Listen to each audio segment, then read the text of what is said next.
Hello everyone. आज हम पढ़ेंगे बीएससी पार्ट 1 की फिजिक्स में सेंटर ऑफ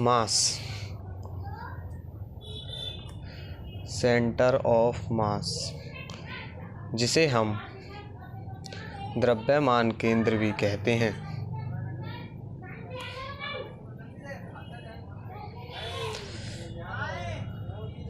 द्रव्यमान केंद्र किसी वस्तु बॉडी में वह स्थिति बिंदु होता है जिस पर वस्तु का संपूर्ण द्रव्यमान केंद्रित माना जा सके। ये हमारा 3 डायमेंशनल 3 एक्सिस हैं, एक्स एक्सिस, वाई एक्सिस और जेड एक्सिस। यह हमारा ओरिजिन बिंदु ओ, जिसे हम मूल बिंदु कहते हैं।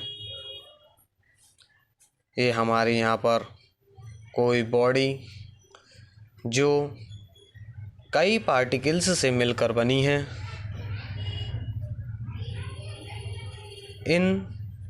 इस बॉडी का सारा मास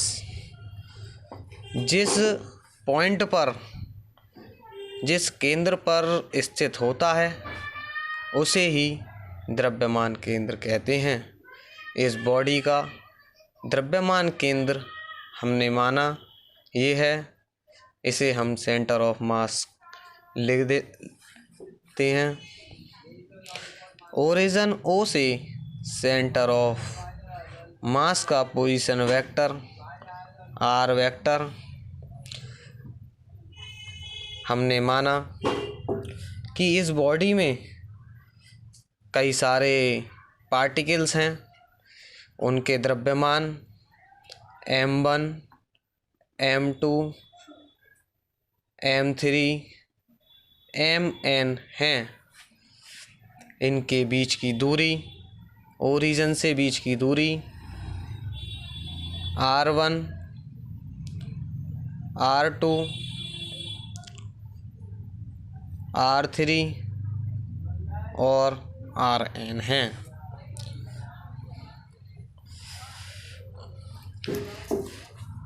द्रव्यमान केंद्र किसी वस्तु या निकाय में स्थिति वह बिंदु होता है जहाँ पर वस्तु का संपूर्ण द्रव्यमान केंद्रित माना जा सके।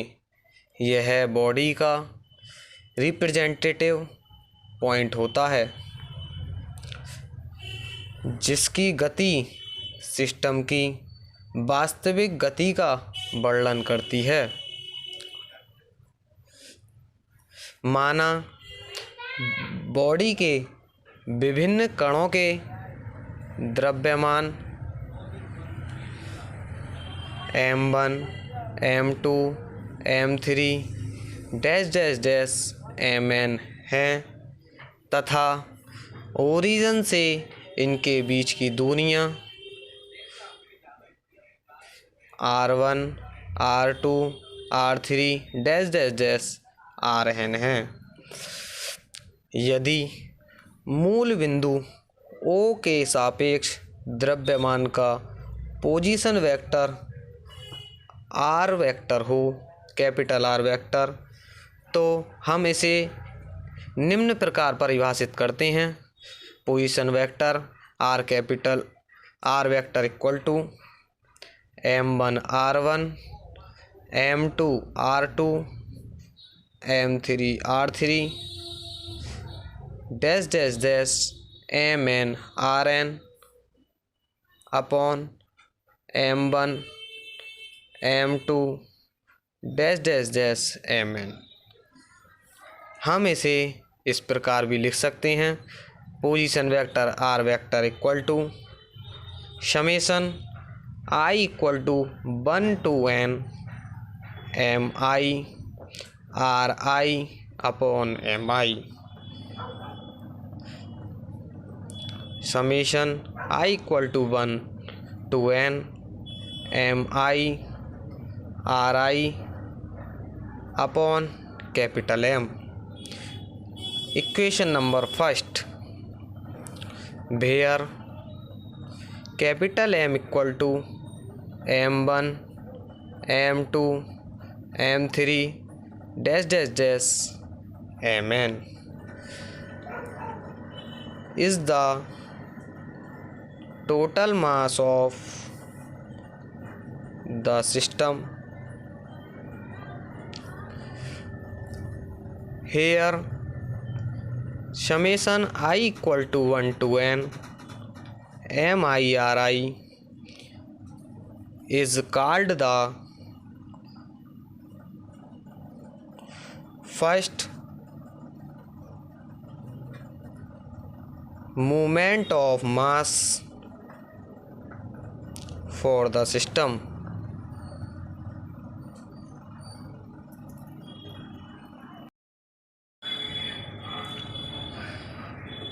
Differential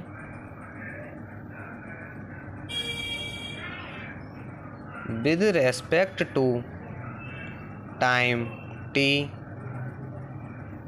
in equations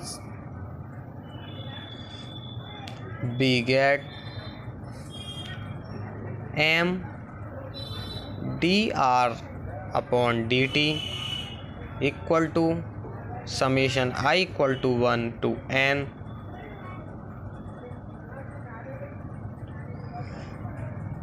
m I dri vector upon dt equal to m1 dr1 upon dt plus m2 dr2 upon dt plus dash dash dash mn drn upon dt। हम इसे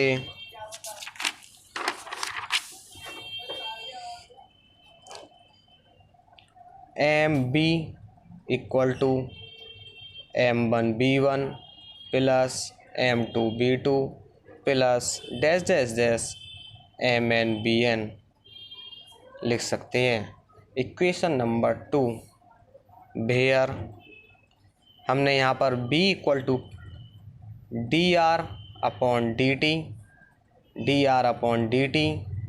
यह जो सेंटर ऑफ मास है की वेलोसिटी है तथा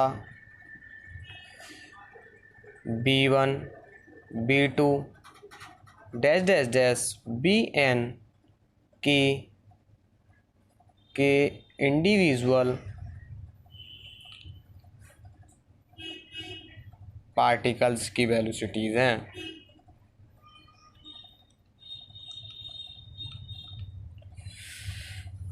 हम इसे इस प्रकार लिख सकते हैं M B equal to summation I equal 1 to n M I B I equal to P. Equation number 3 where P equal to total linear momentum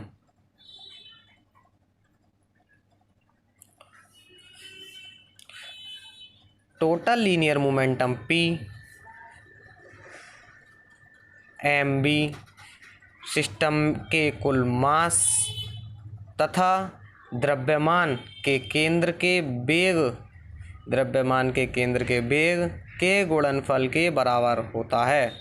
equal to constant हमने इसे कांस्टेंट माना तो B equal to constant. Equation number हमारी आ गई 4th। अतः external force की absence में सिस्टम का द्रव्यमान केंद्र कांस्टेंट वेलोसिटी से गति करता है। अतः now differentiating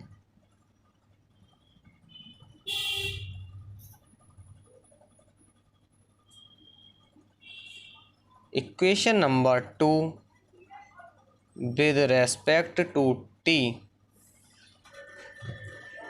m dv upon dt equal to m1 dv1 dt plus m2 dv2 upon dt plus dash dash dash mn dvn upon dt। हमने यहाँ पर ma equal to m1a1 plus m2a2 plus dash dash dash mn an where a equal to dv upon dt। यह centre of mass का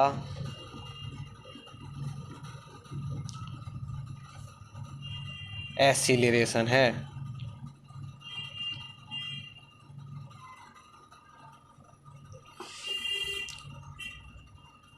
तथा a1 a2 dash dash dash an यह individual particles के accelerations हैं।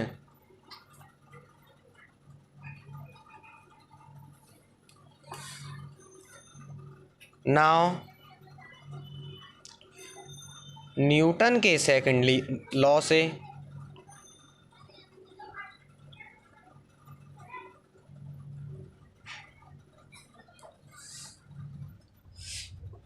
m1 a1 equal to F a1 m2 a2 equal to f2 mn an equal to fn। तब m a equal to f1 f2 f3 dash dash dash fn equation number 5। Equation number 5 के RHS पर right hand side पर लगने वाले बल में कणों द्वारा एक दूसरे पर लगाए गए आंतरिक बल भी शामिल होते हैं।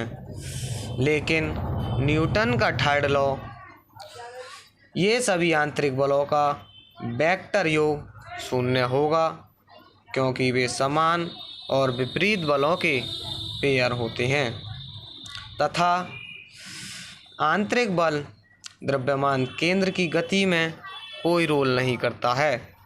इसलिए इस पर केवल एक्सटर्नल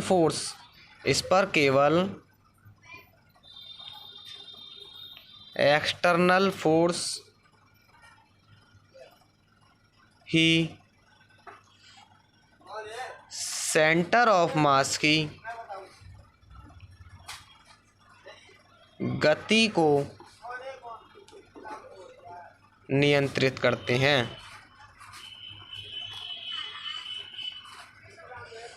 तब m equal to f external, यह आपका सेंटर ऑफ मास का डेरिवेशन